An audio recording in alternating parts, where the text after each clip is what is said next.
Hello everybody, welcome to the Strangers in Jerusalem podcast and YouTube channel where we explore the Gospels and the Jesus traditions within their Jewish context. In this video we're going to continue with a discussion on what are the Gospels.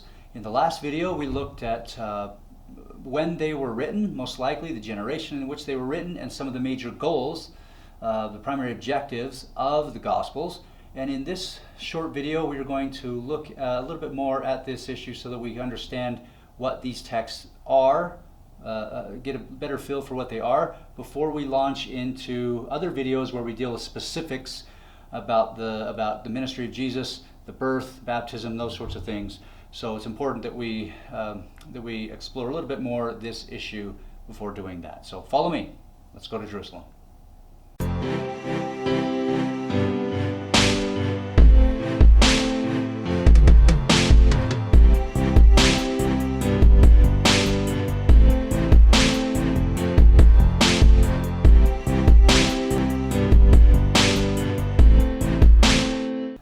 One of the questions that I address in the last chapter of my recent book, A Stranger in Jerusalem, and I also do this in class, in the classroom at the university, is the question is this.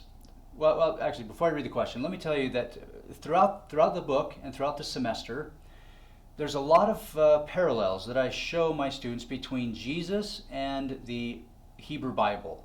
The Gospel writers seem to have the Hebrew Bible open as they're writing about the ministry of Jesus, and they're pulling in quotes and stories. They're alluding to the Hebrew Bible. They're shaping the Jesus story in relation to the Hebrew Bible, specifically for their audience and for their stated objective to show that Jesus is the Messiah. So after doing this dozens upon dozens, even maybe hundreds of times, at least in the book, in the last chapter, I anticipate people asking this question. So here's this question. How do we interpret those cases where it seems that the authors of the Gospels were forcing the Hebrew Bible onto Jesus' story? In other words, are all these Jesus-Hebrew Bible parallels in the Gospels historically reliable, or did the authors of the Gospels take liberties with some of the Jesus traditions? Okay, so that's the question. It's a very valid question, one that my students have asked many times. So here, there's some terminology that I like to use that other scholars have thrown out there and who have coined these terms. These terms are prophecy historicized. This is prophecy in Scripture turned into a narrative, or are these texts history scripturalized? So let me explain these. Prophecy historicized comes from a scholar named John Dominic Crossan, a very well-known New Testament scholar, and also a Catholic priest. What Dr. Crossan suggested proposed is that the Gospels are prophecy historicized, or he also said this is historicized drama. Basically what this is that the authors of the Gospels turned fictitious drama into history. They took a collection of prophecies and types and shadows prophecies from the Hebrew Scriptures and created a story around those prophecies and types. So the Gospel writers took prophecies of the Hebrew Bible and they took them and then built a history. Something that didn't really happen, they created the history. So basically, in his view, the Jesus traditions are not arrows that really did hit all the prophetic bullseyes, but rather they are the bullseyes that were painted around the already shot prophetic arrows. In other words, if, for example, in Genesis or in Jeremiah or Zechariah, those authors shot a prophetic arrow, okay, they made a prophetic claim. They shot, and that's an arrow. The arrow hits the wall. And then there's some other places in the Hebrew Bible where prophecies are given, and those are arrows that hit the wall. John Dominic Crossan is basically saying that the Gospel writers took a marker and drew a bullseye around the arrows, and then they stepped back. They stepped back and said, "Look, these prophecies are bullseyes." That's what his argument is. Okay, on the other side of the spectrum, so that's one side of the spectrum. On the other side of the spectrum is the view that God orchestrated everything in sort of his divine plan. Nothing is a coincidence. Certain actions and sayings of Old Testament prophets were predetermined by God precisely to prefigure Jesus.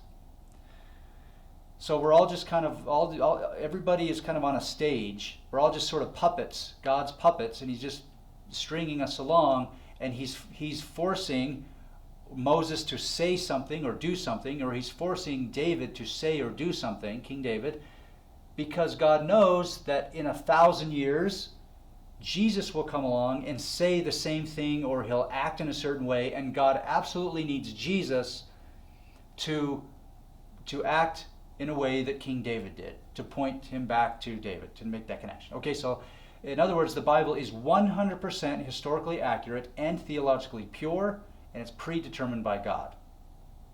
All of Jesus' deeds and sayings are literal fulfillments of prophecies. They are indeed the arrows that hit perfectly every single prophetic bullseye, or however we're using that analogy. That's the other side of the spectrum. So John Dominic Crossan over here, and then a very, I don't know, I don't want to offend different people who might be watching this, but very fundamentalistic evangelical Christianity on the other side. Okay, so I'll put up on the screen here. This is John Dominic Crossan on the left, and here is Mark Goodacre on the right. Mark Goodacre is a professor at Duke University, a New Testament professor. So Dr. Goodacre comes along and says, wait a minute. He says, John Dominic Crossan, I don't believe is accurate. The term we should be using is not prophecy historicized. The term we should be using is history scripturalized. So Dr. Goodacre replaces this and explains that the Jesus traditions really are historical. There's a large core historical core to the texts, to the story, and that the gospel authors, when they were writing about this, pulled in language from the Hebrew Bible to make the story more impactful. So yes, it's historically reliable, but there are a little bit of minor liberties being taken to describe the story. So here, let me just give you examples so you can follow what's going on. So one example is Jesus' arrest in Gethsemane. So instead of just reporting that Jesus' disciples forsook him and fled and deserted him and fled, instead of the gospel writers just coming along and saying, you know what, we know the tradition that the disciples fled. Instead of just stating that, the author of Mark and Matthew invoked a passage from the book of Zechariah. And this in Zechariah 26, it's 13, chapter 13, verse 7.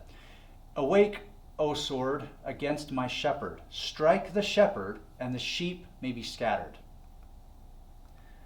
So a proponent of prophecy historicized, somebody like John Dominic Crossan, might conclude that the conflict in Gethsemane between Jesus and the soldiers is mostly fiction. The only reason why the authors of Mark and Matthew claimed that soldiers drew a sword on Jesus just before his disciples fled, the only reason why they claimed that is because they wanted to invoke a passage from Zechariah 13. So it didn't really happen that way. It's just that they wanted it to happen that way, or they said it happened that way in order to fulfill prophecy. Now, a proponent like Mark Goodacre, a proponent of history scripturalized, a proponent might conclude that soldiers really did draw a sword on Jesus, and that his disciples really did forsake him, and that the authors of Mark and Matthew saw an opportunity to maximize impact of the story by invoking Scripture. They went and looked for Scripture that they could use to enhance the story. Here's another example. Rather than just simply explaining that Jesus was naked at the crucifixion, that his clothes were clothes were taken, the Gospels authors quote Scripture.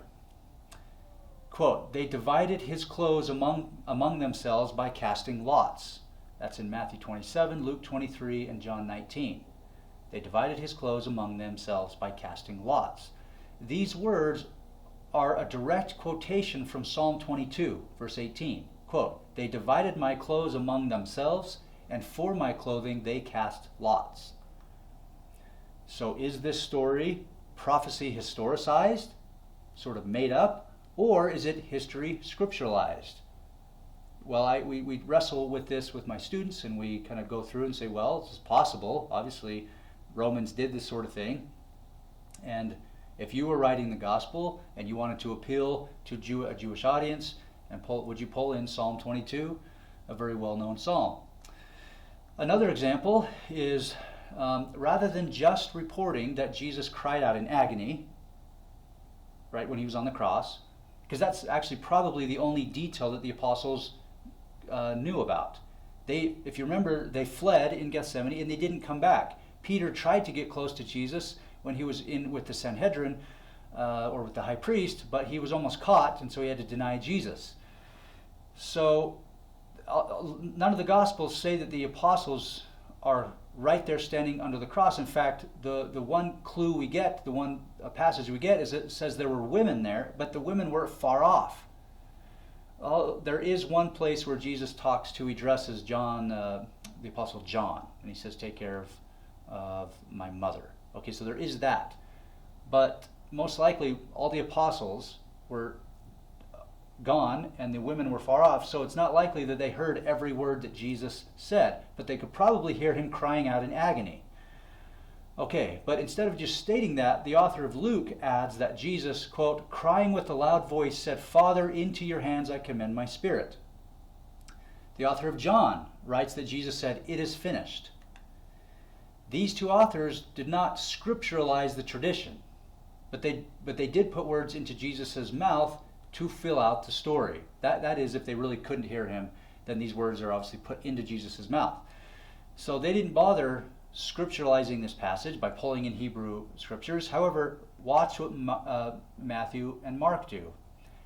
Matthew and Mark do scripturalize the tradition by stating that Jesus claimed, "Eloi, Eloi, lama sabachthani," which means, my God, why have you forsaken me?" Notice that this passage is a direct quotation from Psalm 22, verse 1. Quote, my God, why have you forsaken me? Why are you so far from helping me from the words of my groaning? So this is an important topic to address, because all my students, when I'm going through and talking about Jesus and the Gospels and comparing the different Gospels and bringing in Josephus and other ideas from other texts, my students who aren't accustomed to seeing the text through the eyes of a scholar or through the lens perspective of scholarship, the first thing they think about is, oh no, are these texts true, and is every detail historically accurate, and what if it's all fabricated? And so I like to have this discussion early on in the semester with the broader discussion of what are the Gospels and what influenced the Gospels. So that's all for this video. If you haven't seen it already, check out the previous video on what are the Gospels and when were they written. Also, the few subsequent videos in this series on what the major factors that influenced the texts. Also, check out my book. I forgot to mention, check out my book, A Stranger in Jerusalem, Seeing Jesus as a Jew, and the podcast, The Strangers in Jerusalem podcast.